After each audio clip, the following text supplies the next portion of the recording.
Once you see, for example, what modern science can tell us about the humanity of the unborn child before birth, it becomes much easier to convince others that this really is a human being. And while we don't want to get too hung up on legal questions of personhood, we can take the general attitude that the law ought to recognize and protect as human life that which science and the medical community sees as human life.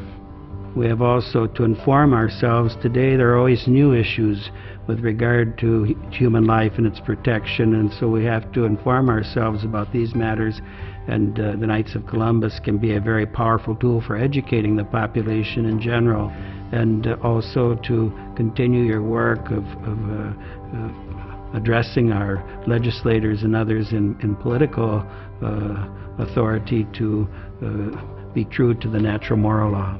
One of the best tools we have for education today is the tremendous advances in ultrasound technology, which really open a window onto the womb to let us see how the child is living there, how the child is developing there.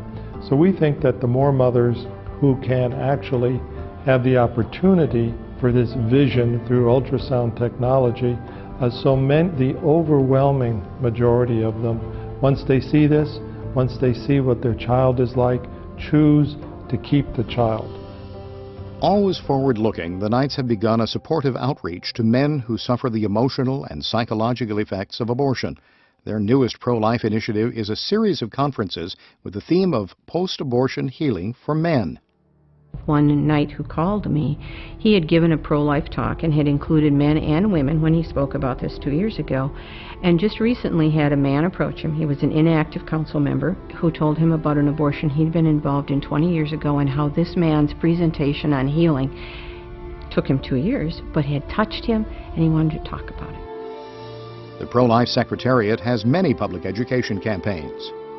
One of our main public education efforts is called the Second Look Project, and we have a website. We've done ads in the New York Times, Washington Post, LA Times, all of that supported through the generosity of the Knights of Columbus.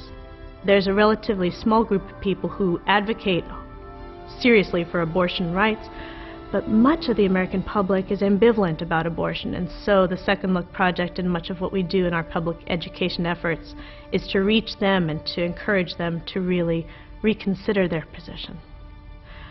Currently, we have radio ads being aired in Boston, San Francisco, Seattle, and here in Washington, D.C.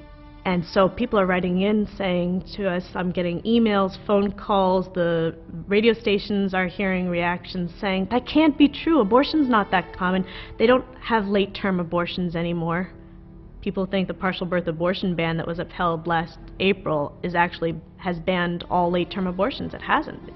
It may be preventing, who knows, a few dozen every year in the United States. But still 18,000 abortions taking place in the 6-month onward every year. We're now learning, thank goodness. It's always nice when your ads go out of date because the numbers are in your favor. As of last Friday, we're going to have to revise that radio ad because now it's only 1 in 5. But only, my goodness, that's still 1.2 million abortions every year. Another form of education is through popular culture, as with the Knights' support for Metanoia Films and their pro-life movie, Bella.